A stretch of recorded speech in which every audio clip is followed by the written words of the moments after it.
जी अस्सलाम वालेकुम। आज हमारी आईसीटी की क्लास 4 है जिसमें हम एम्प्लॉयड फेयर वैल्यू गैप को स्टडी करेंगे। इससे पहले हम fair value gap, inversion fair value gap और हम फिबोनाची टूल को स्टडी कर चुके हैं। तो जब मैं स्टूडेंट था या अब जो स्टूडेंट्स हैं वो इस चीज़ में कह लेंगे कंफ्यूज होते हैं कि प्राइस नीचे आ रही है, प्राइस ने कंसेक्टिव थ्री कैंडल सेल की बनाई है या प्राइस ऊपर जा रही है कंसेक्टिव थ्री कैंडल बाय की बनी है, लेकिन उसके दरमियान कहीं पे कोई गैप नहीं है, फेयर वैल्यू गैप तो हमें कहीं पे दिखाई नहीं दे रहा।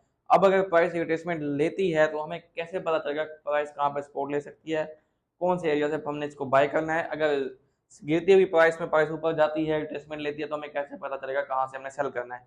इस चीज़ का जो सोल्यूशन है वो आपके पास है इम्प्लॉयड फेयर वैल्यू गैप।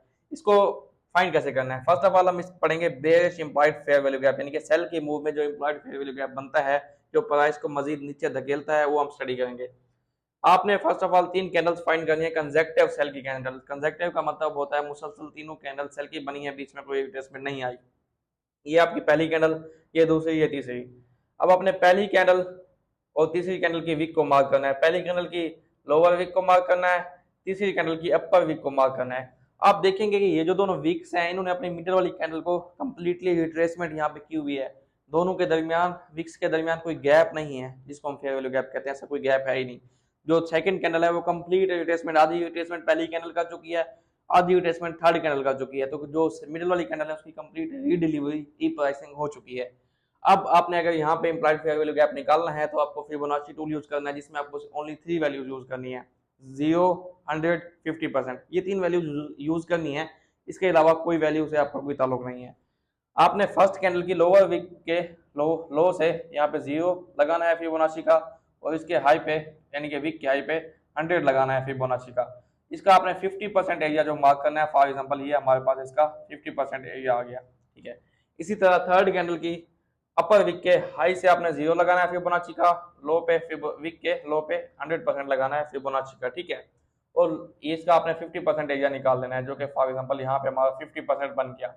अब आपने क्या करना है, ये जो 50% की लाइंस आपने ड्रा की हैं, मार्क की हैं, आइडेंटिफाई की हैं, इनको आपने एक्सटेंड कर देना है टू द राइट। ये 50% की लाइन मैंने एक्सटेंड कर दी राइट पे, ये 50% की लाइन मैंने एक्सटेंड कर दी राइट में। अब इस 50% की, दोनों 50% की लाइंस के दरमियान में आप देख रहे हैं एक छोटा सा गैप है। इस गैप को कहते हैं इम्प्लाइड फेयर वैल्यू गैप। अब क्योंकि ये सेल की कैंडल्स के दरमियान बन रहा है, इसलिए हम इसको कहते हैं बेरिश यानी कि सेल का इम्प्लाइड फेयर वैल्यू गैप। अब प्राइस यहाँ से जब रिट्रेसमेंट लेती है ऊपर की तरफ, तो ये जो इम्प्लाइड फेयर वैल्यू गैप है ये प्राइस को रेजिस्ट करेगा, रेजिस्टेंस प्रोवाइड करेगा, और यहाँ से प्राइस को नीचे की तरफ धकेलेगा। और यहाँ से हम अपनी सेल की कंफर्मेशन देखेंगे, उसके बाद यहाँ से प्राइस को सेल करेंगे, वो प्राइस नीचे आएगी, ठीक है। अभी हमने पढ़ा bearish implied fair value gap. अब हम पढ़ेंगे bullish implied fair value gap. ये क्या होता है, फर्स्ट ऑफ ऑल आपने तीन कंसेक्टिव बाय की कैंडल्स देखनी है, यानी कि पहली भी बाय की, दूसरी भी बाय की, तीसरी भी बाय की। लेकिन इसमें होगा क्या, जो फर्स्ट कैंडल की अपर विक है आपने वो मार्क करनी है, जैसे यहाँ पे मैंने किया है। थर्ड कैंडल की लोअर विक मार्क करनी है, जैसे यहाँ पे मैंने किया है। इसमें भी आप देखेंगे कि जो दोनों विक्स हैं, फर्स्ट कैंडल की अपर विक, थर्ड कैंडल की लोअर विक, दोनों ने मिडिल वाली कैंडल को कंप्लीटली रिट्रेस किया हुआ है। प्राइस ने पहले यहाँ पे रिट्रेस किया सेकंड कैंडल को, तीसरी कैंडल की विक ने यहाँ पे रिट्रेस किया, तो सेकंड कैंडल की रीडिलीवरी, रीप्राइसिंग हो चुकी है। यहाँ पे कोई भी गैप नहीं है जिसको हम फेयर वैल्यू गैप कहते हैं। तो हमने यहाँ पे implied fair value gap find करना है। अगेन हम फर्स्ट कैंडल की अपर विक पे 0 फिबोनाची का, यहाँ पे 100 लगाएंगे, इसका 50% हमने फाइंड करना है। ये फॉर एग्जांपल हमारे पास 50% आ गया।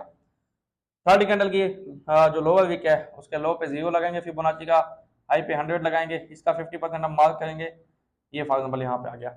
अब ये 50% की लाइंस आपने राइट साइड पे एक्सटेंड कर देनी है, ठीक है। ये दोनों लाइंस ये हमने एक्सटेंड कर दी।